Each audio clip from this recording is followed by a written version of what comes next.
the product analytics PM/UX weekly sync. So starting with the sticky items, reviewing the latest prototype review results. Kevin, you want to walk through what we've learned so far on the couple of interviews that we've had for the prototype?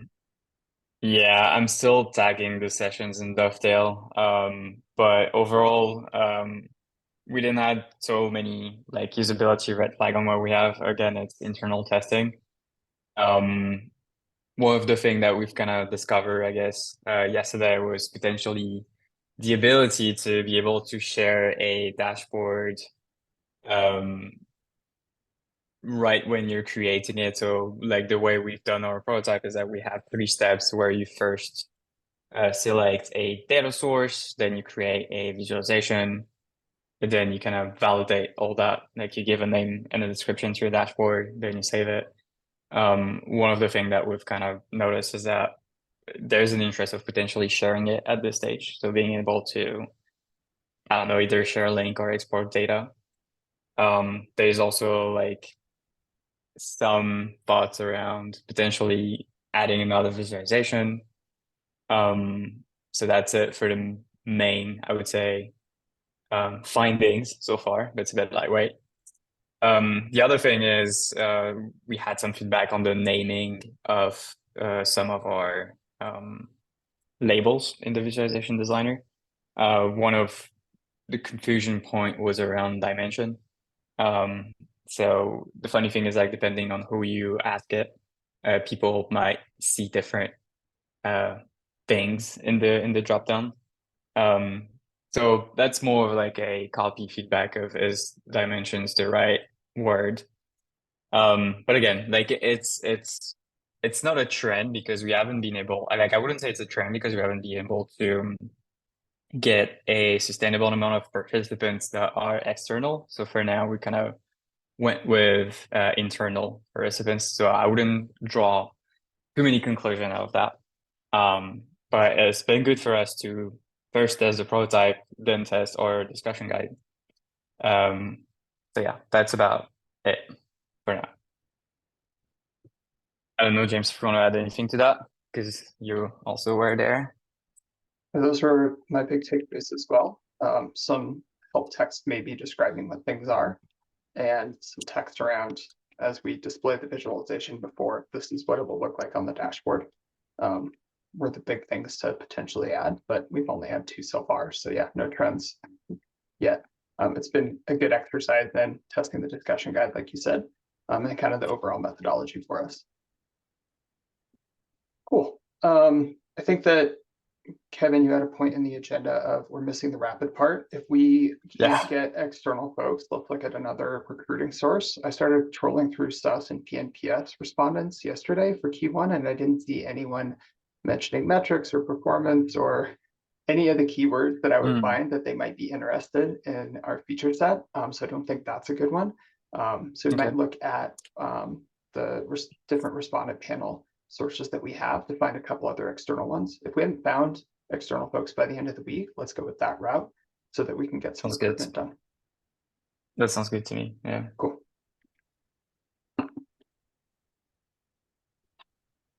Awesome. And I don't think we're ready yet to talk about the next feature to prototype. We're still on the dashboard designer, but we're getting close. And then the last sticky item is reviewing the upcoming design items. Looks like we have a couple of things in design. I'm going to share my screen so everybody can look at what the heck I'm talking about.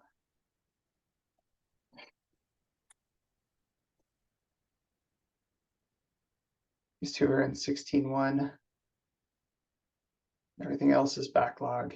I wish I could see the epic that these are in from this view. I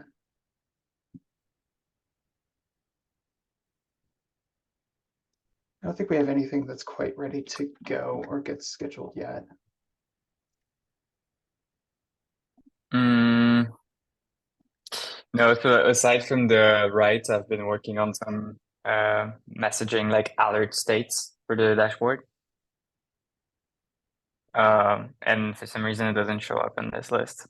Um, But yeah, like we've had like a couple of back and forth on that. I think we're kind of in a good place. We just need to sort out some of the copy details moving forward. And what do you think, Jan, by the way? Because we've been discussing this async mainly.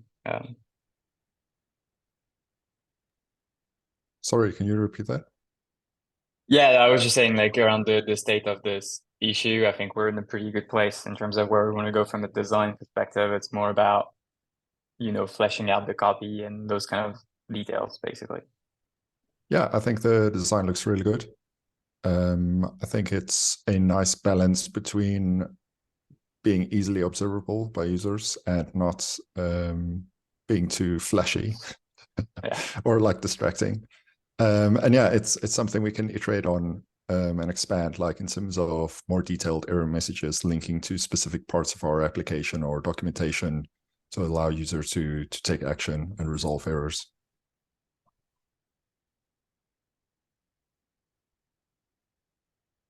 Which issue is this, just so we can try to figure out why it's not showing up on the issue list? I think Because it this showed up was, yesterday on the board, actually. was this the add error state to panels or a different one? Yes, that's correct. Yeah, that one's in the list. Oh, that was there. Yeah. Oh, okay. So maybe I missed out scanning the list. My bad. All right, looking back at last week's action items, updating the UX research issue from Nick, got done. So I don't think there's anything pending.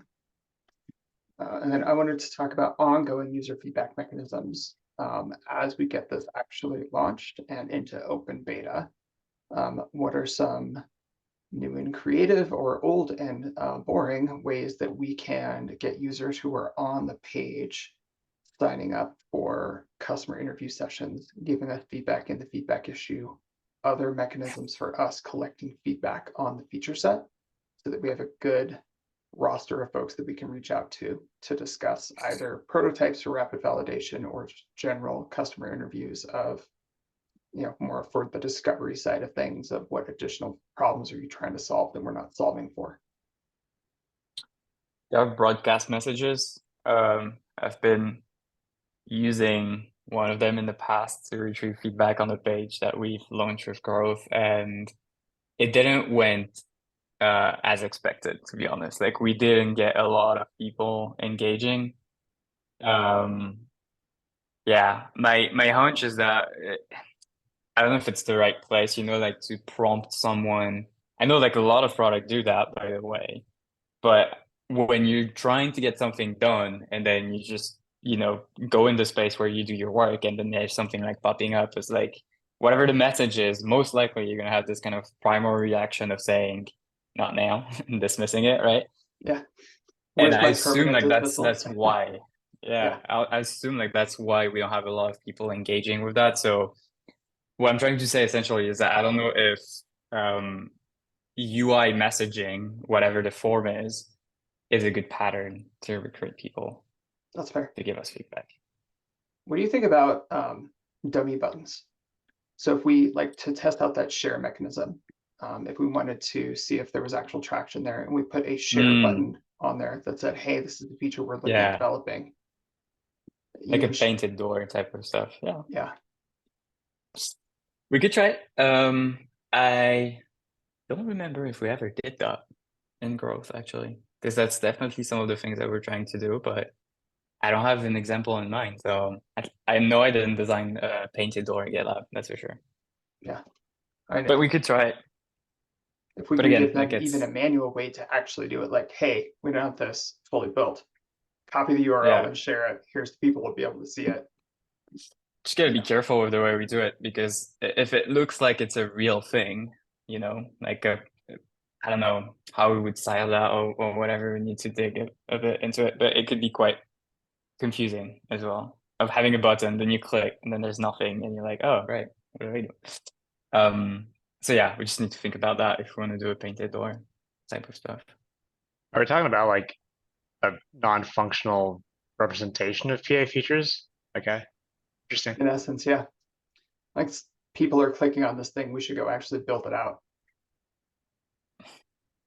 I mean, Yeah, We could even and do that's something a like way to coming soon, measure click for more interest in a info. way. Yeah. Yeah.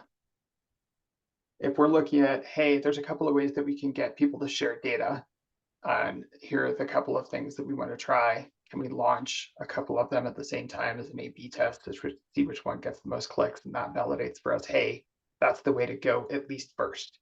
And if we don't hit the metrics that we wanted, or then drop it into the rapid prototype mechanism, then we can iterate and go from there without building out the full experience.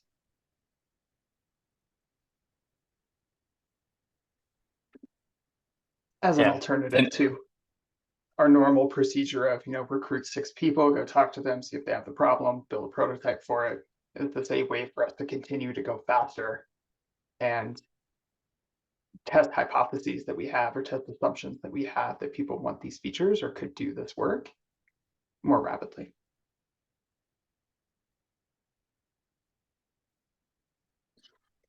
Just Yeah, that could be something we try out. yeah, we don't have to decide As long now. as, yeah, I mean, as long as we complement it, I think, because that's the thing. It's good to measure some kind of volume of interest in a way, but we also need to go a bit deeper if we identify something worthy, I think. Yeah, for sure. Justin, we kind of jumped over your point. Do you want to vocalize? Sure. The AI folks are also dealing with feedback mechanisms. It's primarily for the AI results or prompt type of stuff, thumbs up, thumbs down. But they're also thinking about ways how this might be a general component that could be put on like every page at the footer or something. So you could always provide feedback across GitLab. So it's possible that it could be something that you all might want to look at as well. Cool. I wonder if we can pipe that data into product analytics too. Well, that's what's cool about it is they are currently using our tools, Sisense and whatnot. So it'd be nice if it would be a internal real thing.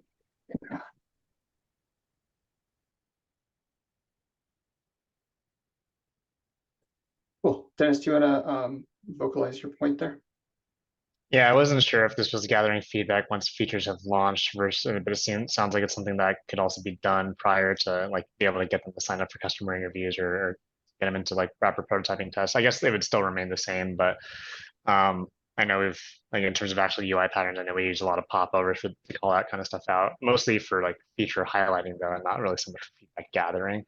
So yeah, I have a ton of ideas that we could build, but that wouldn't really solve the problem right now. And I know that's a future category for us at some point. But yeah, that's other than that, I don't really have a whole lot to offer right now.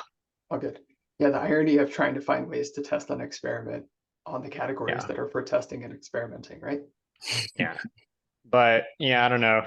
Like maybe doing feature call it like it doesn't help that we don't have like a really good way of like finding. I know we have like group-based feature flags as well, but we don't really have a way to do like cohorts or like potential customers that like we'd want to actually put a popover in front of that we would actually be more likely to sign up.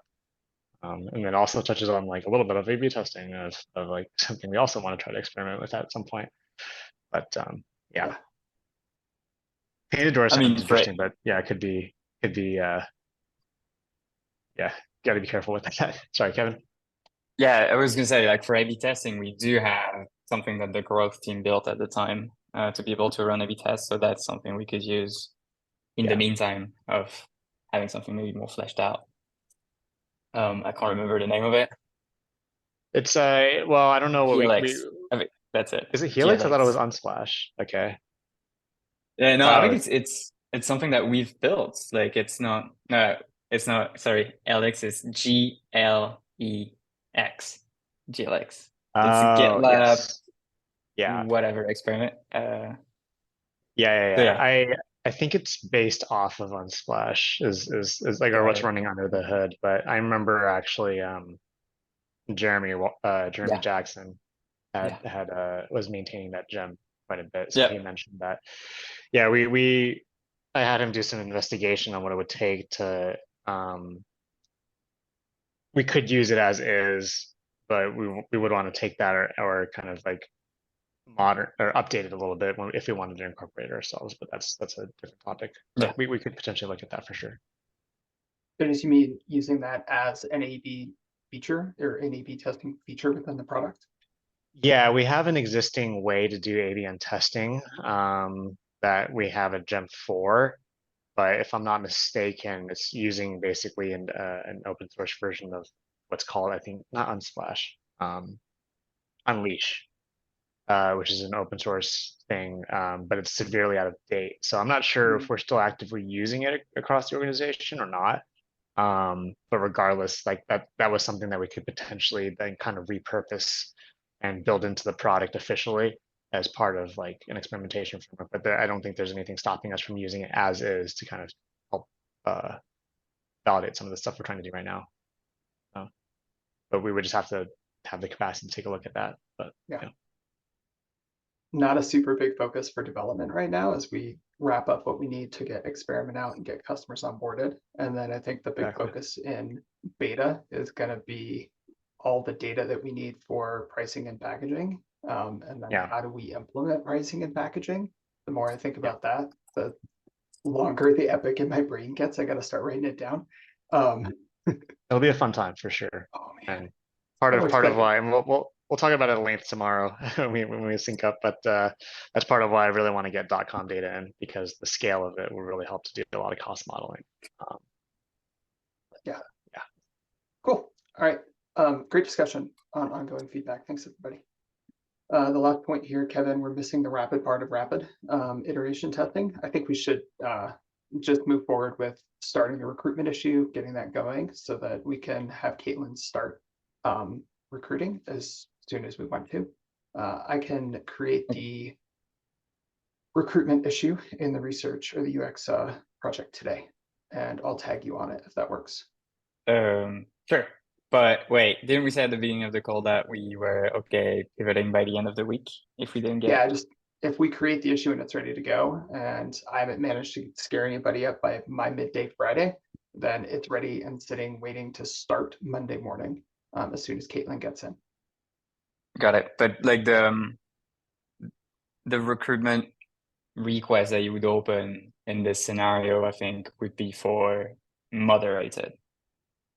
If we want to go with unmoderated, we don't, and Justin, correct me if I'm wrong, but I believe we don't necessarily need to open a recruitment request. Like we would just come up with a screener ourselves, have it reviewed, and then go on usertesting.com, release it, and get people.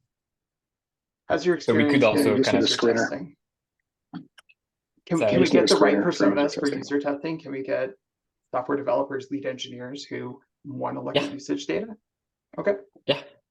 Cool. Yeah, you have a whole lot of criteria you can filter. Let's go And that so route. Justin, Yeah. you were saying? When you're putting the recruitment issue together, if you still want to go that path anyway, you could start, that'll help you formalize your screener because Caitlin would need that type of information anyway. Sure. So you could use it for both. I'll spin up the issue today, Kevin. We can work on an async, and then we can go, if we want to go the user testing route, we can, and kick that off next week. Cool. Yeah. All right. Awesome.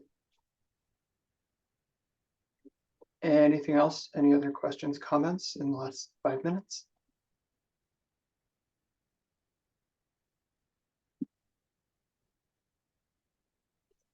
All right. Thanks, everyone. Have a great day. Bye. Cheers.